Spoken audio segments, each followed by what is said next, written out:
My mom stared my 10-year-old son in the eyes at his birthday party and said, "Work hard, sweetheart. Don't turn out like your dad." So I quietly gathered our stuff, told her she'd never see her grandson again, and walked out as every guest watched. She's been calling nonstop for 2 weeks claiming I'm overreacting. I never thought a single whispered sentence could shatter my entire world. But when my own mother aimed those words at my 10-year-old son, I knew the war for my family's peace had just begun. It was Leo's 10th birthday party, a perfect, sunny afternoon at the local park, full of laughter and sticky superhero cake. The air felt light, innocent, but underneath, a tension I'd learned to ignore was simmering. My mother, she always had a vision of the man I should be, and it was never me. I'm Ethan, 37, and for a decade, I'd been the peacemaker between her and my little family, my wife, Chloe, and our son, Leo. I always told myself she meant well. Even her sharp jabs, I'd just brush them off, chalking it up to her generation, right? That's what I wanted to believe. But what happened at Leo's party? That was it. The line finally snapped into focus. Growing up, every conversation with my mother felt like a battleground, every compliment a negotiation. Praise? Only if it cost her nothing, and even then, it came wrapped in a backhanded insult. Get a B, and it was why not an A? Get an A, it's about time.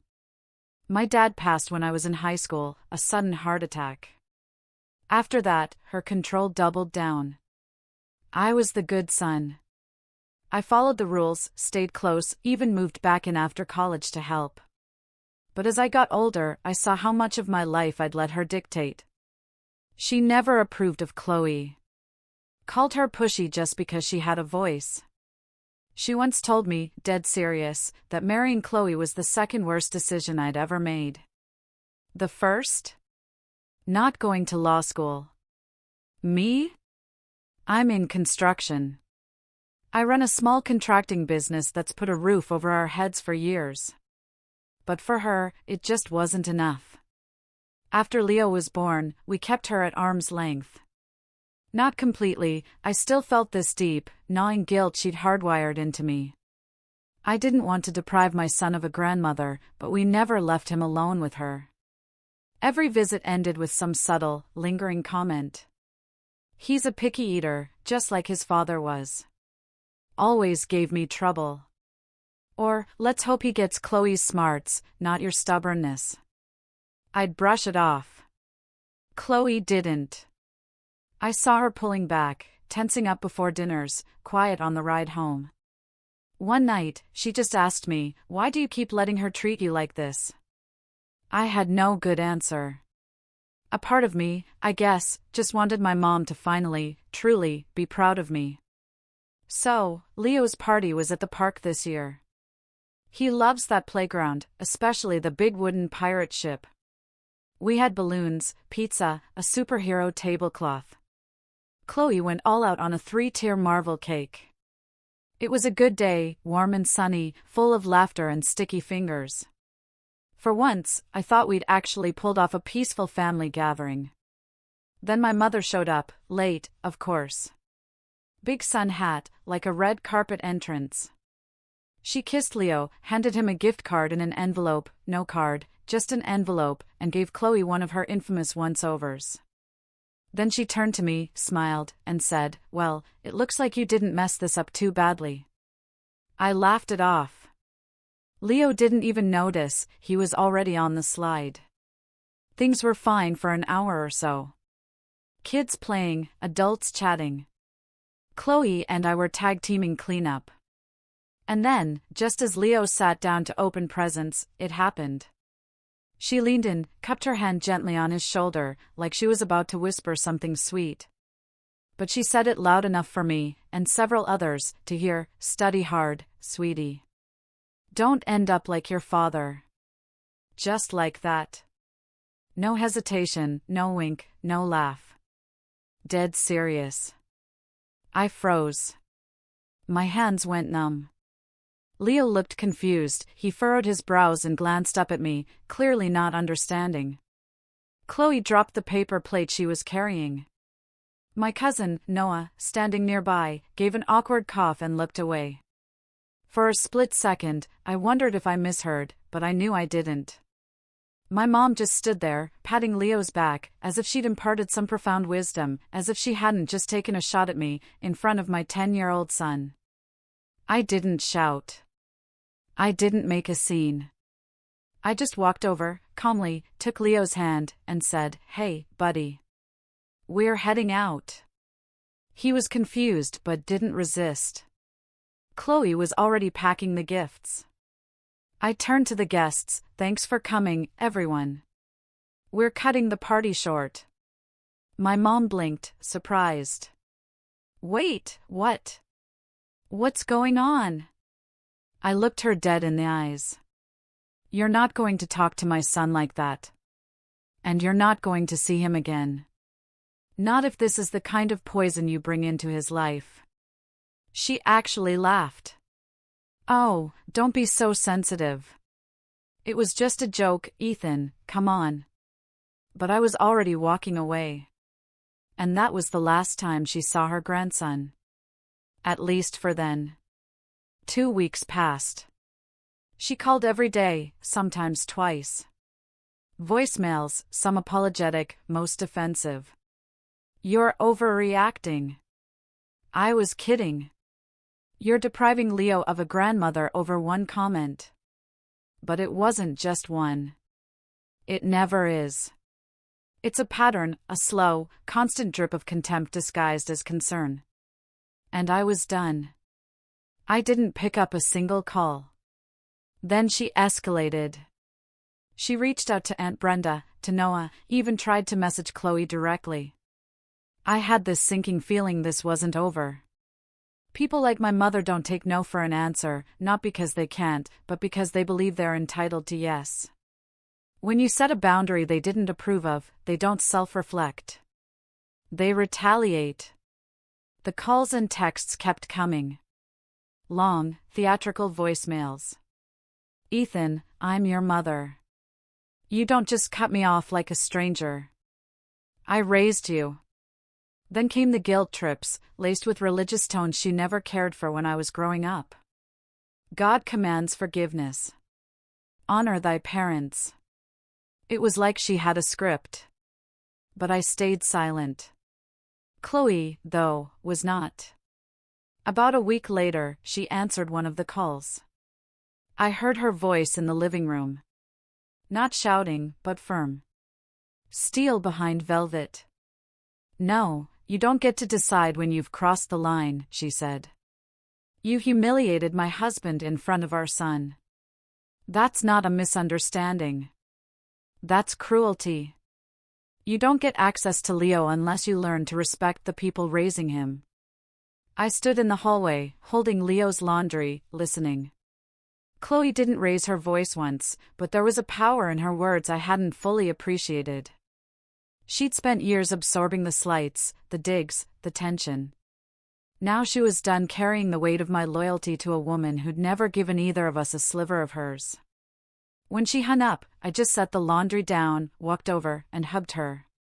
We didn't need to talk. We were on the same page. For a moment, I thought maybe that was it. That my mom would finally get the message and give us space. That maybe, just maybe, she'd reflect and apologize, a real apology, not a rehearsed line. I even had this daydream where she showed up with a handwritten letter, tears in her eyes. But that's not who she is. Instead, she doubled down. She went nuclear. It started small, a passive-aggressive social media post. Some people forget who changed their diapers. Vague enough for plausible deniability. Then came the direct ones, old photos of Leo with captions like, "So many memories before I became toxic." Friends and distant relatives commented, "You're such a good grandma, kids today have no respect." Some even messaged me privately, asking what was going on. I didn't respond. Then she started using others.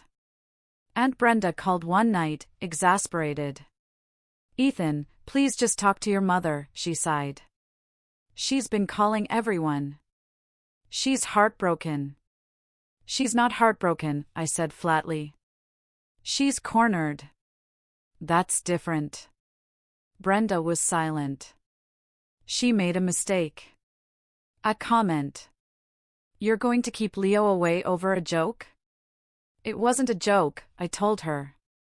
And it wasn't the first. It was just the last. After that, Brenda didn't call again. The tension rippled outward. Noah, who'd heard the comment at the party, texted me.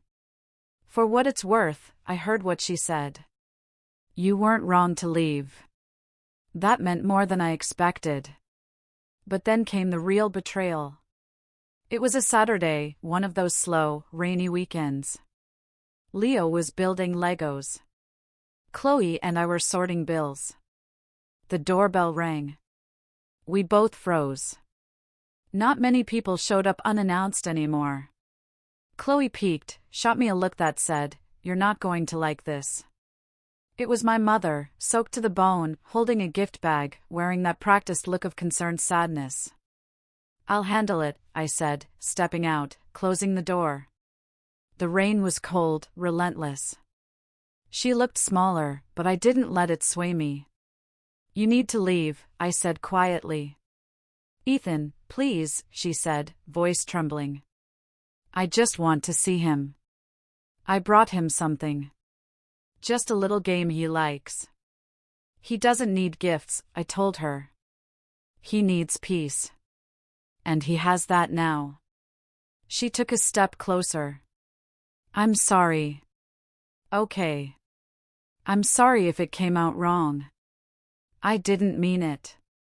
I was just trying to motivate him. No, I said. You were trying to insult me in front of him. You wanted to make sure your opinion of me was the one he remembered that day. She blinked rapidly, then shoved the gift bag into my hands. I raised you. I know what's best for you. Raised me? I cut her off. And I'm still undoing some of the damage. I will not let you start fresh on him. I handed the gift back and stepped inside. She stood there, stunned, then slowly turned and walked away. I wish that had been the end. But what came next? That's when the line turned from emotional manipulation to something else entirely. Monday morning, Leo didn't show up for school because someone called pretending to be Chloe, saying he'd be absent all week for a family emergency. The office staff called us to confirm. They were confused. Chloe was livid. Who would do that? She asked, eyes wide. I didn't even need to guess. That evening, I checked our security footage. Sure enough, there she was. My mother, trying to drop off a package late at night, hovering near the door like she was afraid to be seen. Inside the package, a letter addressed to Leo. It said, "Don't believe everything your parents say. Grandma will always love you, no matter what lies they tell you about me." I stared at that line until the words stopped making sense. That was the breaking point. This wasn't just about me anymore. She was actively trying to wedge herself between us and our son, undermining us as parents, confusing him. That quiet voice in my head that always made excuses, always whispered, "She means well," went silent. There was no going back. Not for her, not for us.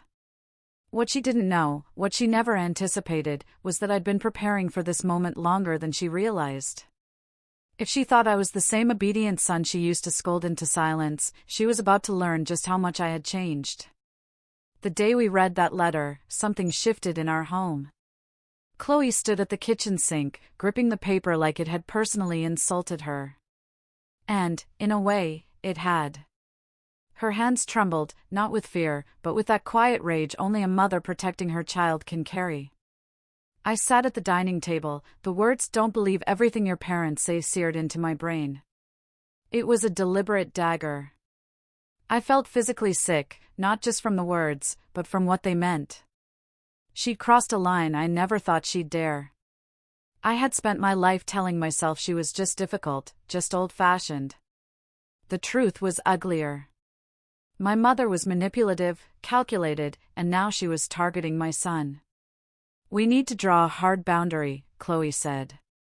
Not a suggestion. A wall. Solid. Permanent. This isn't about us anymore. This is about protecting Leo. She was right. But that didn't make it easy. The next few days were a blur. Leo didn't know the full extent, but he picked up on the atmosphere. He started asking quiet questions like, "Did Grandma get mad at me? Did I do something wrong?" We reassured him, told him he did nothing wrong, that he was safe. That sometimes adults make unhealthy choices, and that's why we make changes. But explaining all this to a 10-year-old without feeding bitterness into him? That was a needle I wasn't sure how to thread. Then came the guilt, not from Chloe, not from Leo, but from me. It hit me hard, like a weight I didn't know I'd been holding finally dropped and cracked something inside. For so long, I'd minimized the damage, telling myself it wasn't that bad, that I was doing the right thing by staying connected. But all I'd done was leave the back door open for poison to drift in. I wasn't protecting my son. I was trying to keep my mother happy, and I'd failed them both. I started having trouble sleeping. Staring at the ceiling for hours. Some nights, I'd sit on the porch with a cold cup of tea, asking myself what kind of man I was. Was I cruel for cutting her off? Weak for waiting so long? I felt like a rope being tugged between loyalty and responsibility, guilt and conviction. Work didn't help. My contracting business, mostly home remodels. Normally, it's my escape. My hands know what they're doing even when my brain is scrambled. But now, even that rhythm was off. I'd forget materials, mix up timelines. My crew, most of them longtime friends, noticed. Sam, one afternoon while we were laying tile, pulled me aside.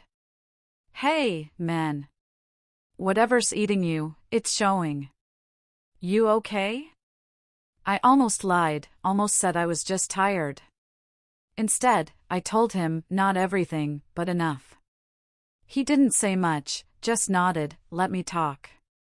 When I was done, he said, "You know, we spend our lives thinking parents are these giants, carved in stone.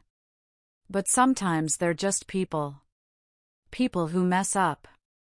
And we've got to decide if we want their mess bleeding into our own lives." That stuck with me. A week later, I hit bottom. I came home late from a job where the client had been particularly demanding. Over budget, behind schedule, asking us to repaint the entire basement again because she changed her mind about the vibe.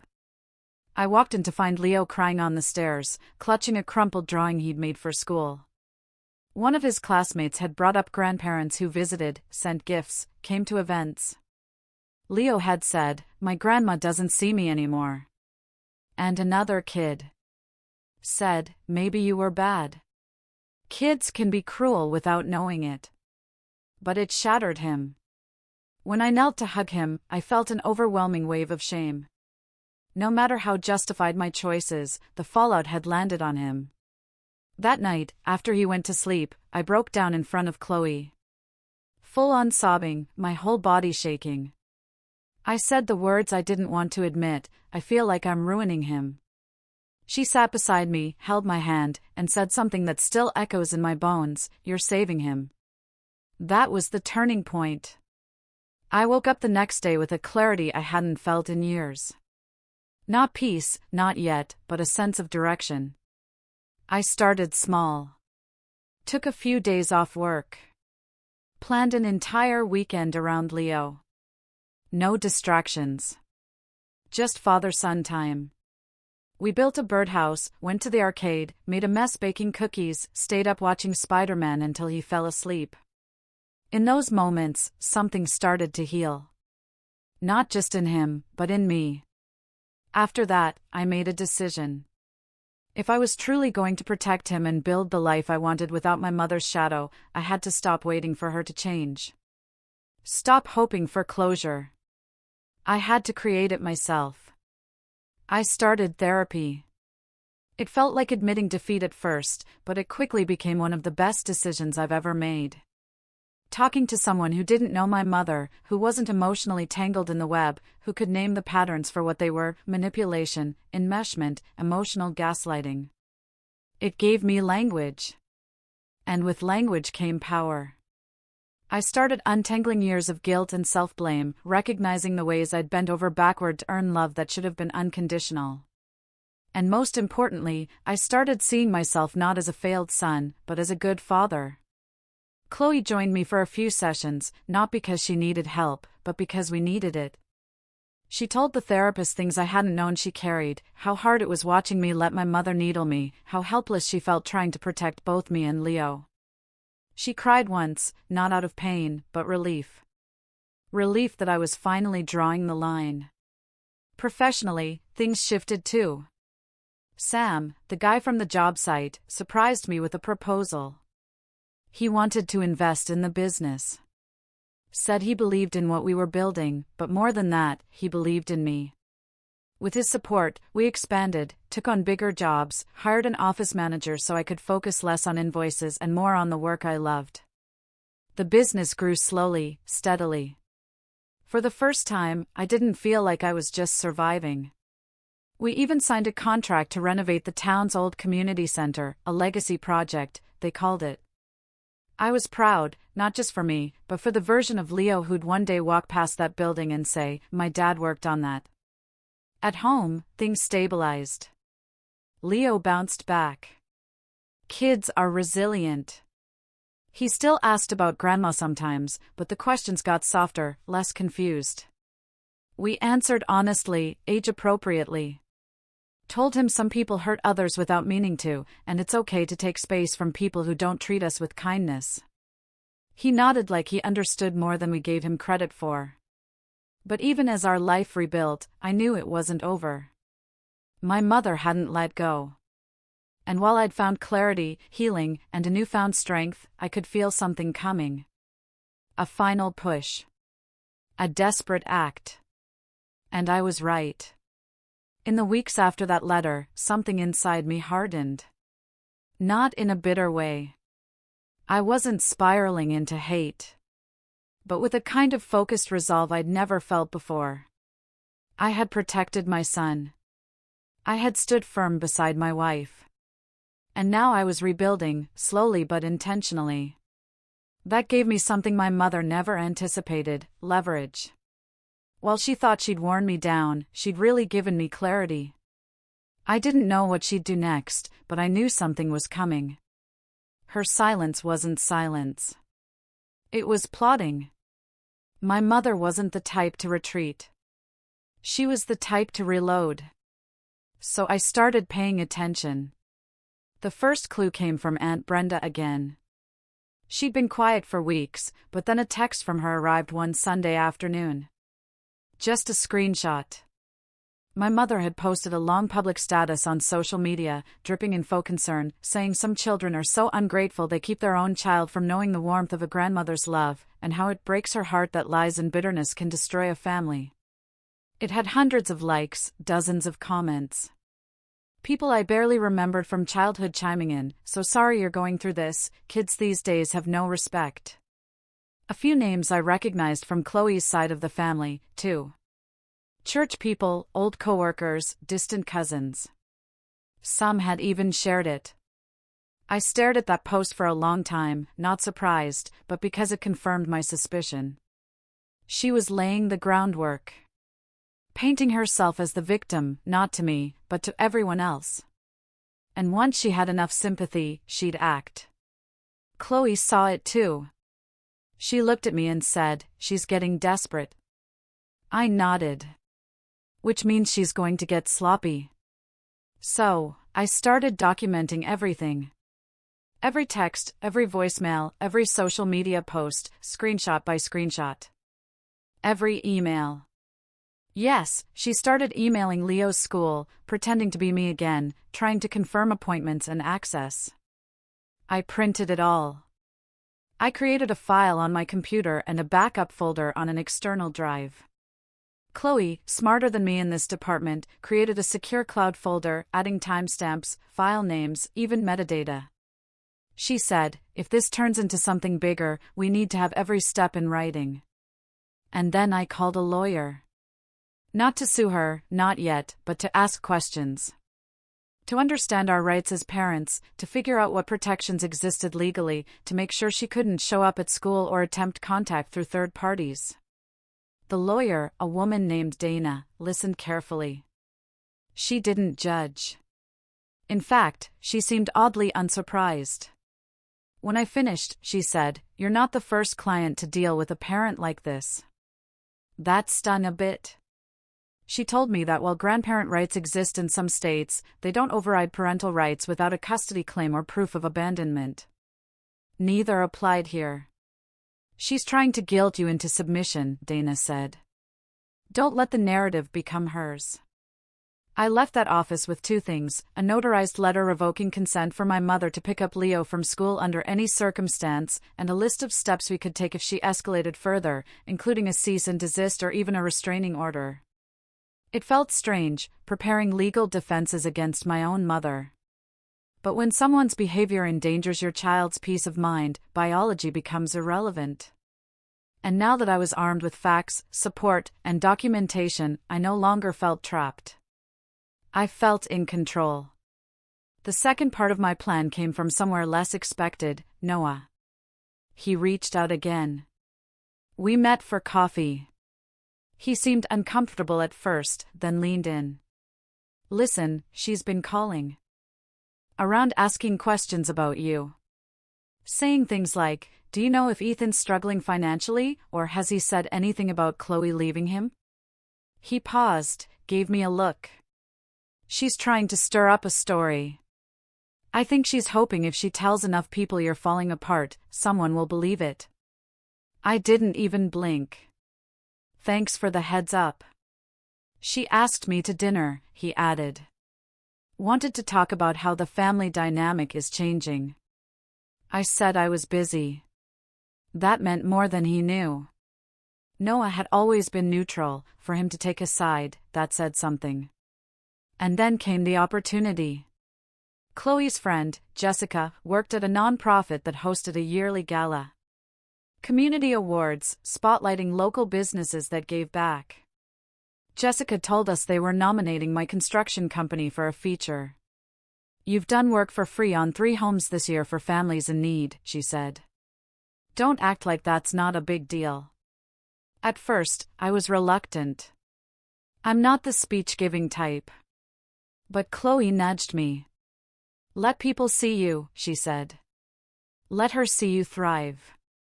So, I accepted. And then I had an idea. If my mother wanted to weaponize public opinion against me, I'd beat her at her own game. Not through lies, but through transparency. I didn't make a speech that night, but the event had a video segment, a 5-minute piece on each featured business. Jessica asked if I'd talk about why I started the company and our mission. I agreed, with one condition: I wanted to write my own narration. I stayed up late working on that script. When it aired at the gala, this is what people heard over footage of my team working on homes, laughing with families, hammering and painting in the summer heat. My name is Ethan, and I started this business with 2 things in mind: dignity and legacy. I didn't grow up in a home where kindness came easy. I spent a long time believing love had to be earned through obedience. But when I became a father, I realized the kind of man I wanted my son to see. Not someone afraid of confrontation, but someone who stood for peace, for respect, for doing the right thing, even when it cost you. This business isn't just drywall and nails. It's rebuilding homes the way I'm learning to rebuild myself, brick by brick, with purpose. The room went silent. People stood up. Chloe squeezed my hand. And somewhere out there, I knew my mother saw it. Whether through someone else's social media or through one of the people she tried to poison against me, it would get back to her. She'd hear my voice. She'd hear me reclaiming the narrative she tried to destroy. And she would realize she was losing. But that wasn't enough. Not yet. Because what she did next was worse than anything I expected. And it gave me the final reason I needed to strike back, calmly, legally, and with finality. It was a Thursday afternoon when I got the email that confirmed everything I'd suspected and pushed me past the final point of no return. Leo's school administrator politely requested a meeting to review an urgent concern. Chloe and I showed up together. We were led into a small office and handed a copy of a printed email. It was from my mother. She created a fake Gmail account, something like concernedgrandma245@gmail.com, and emailed the school board directly. The message was long, dripping with passive-aggressive phrasing, but the core accusation was clear. She claimed Chloe and I were emotionally neglecting Leo, that we had isolated him from all family members, and that he had become withdrawn, sad, and fearful. She suggested a home welfare check. She even offered to take temporary custody if needed. My stomach dropped. My pulse didn't. I stayed calm. I had prepared for this. The administrator looked uncomfortable. "We're obligated to follow up on concerns like this," she said. "But we've seen nothing to support it. Leo is thriving here. He's bright, polite, engaged. We don't want to intrude, but you need to know someone's trying to escalate this." Chloe was shaking, not visibly, but I could feel it through her hand in mine. I thanked the administrator, promised to follow up, and left with a folder full of printed emails, including the fake address and the headers showing its origin. We got home, sat Leo down, and gently reminded him that if anyone ever tried to ask him questions about our home or made him feel uncomfortable, he could always come to us. He nodded. He wasn't scared, not really. But Chloe was. I was. Because this was no longer a family spat. This was a campaign, a cold, organized smear campaign from someone who had lost control and wanted to claw it back any way she could. And it was time I ended it once and for all. I reached back out to Dana, our lawyer. I gave her the new evidence, the fake email, the school's notes, everything I'd collected. She took one look and said, "It's time." She filed a cease and desist letter, formally written, delivered via certified mail, and logged with a local court. In it, we made clear that any further attempts to contact us, our son, or third parties in ways that could damage our family's reputation, stability, or well-being would result in a restraining order and a defamation suit. But that wasn't all. Remember the gala? A few weeks after the video aired, a local newspaper ran a story about it. Community impact, business owners who give back, that kind of thing. They quoted my narration from the video. A few online outlets picked it up, and right in the middle of that momentum, I made my move. I wrote a public letter, not on social media, but on LinkedIn. I knew it was where a lot of mutual acquaintances, community members, and even former clients of my mother's connected. She'd been a private piano teacher for decades, taught half the neighborhood, had a pristine public image. In the post, I didn't name her. I didn't even hint at her identity, but I told a story. I wrote about the pain of growing up under emotional manipulation, about being gaslit, guilt-tripped, and diminished. About trying to maintain a relationship with a toxic parent and realizing eventually that you don't owe people access to your life just because you share DNA. I spoke about the impact it had on my marriage, my confidence, my mental health, and how becoming a father forced me to reckon with what I'd accepted as normal. I ended the post with this: healing isn't about pretending the damage didn't happen. It's about protecting the next generation from it. My son may never know the full story, but he'll know what peace feels like.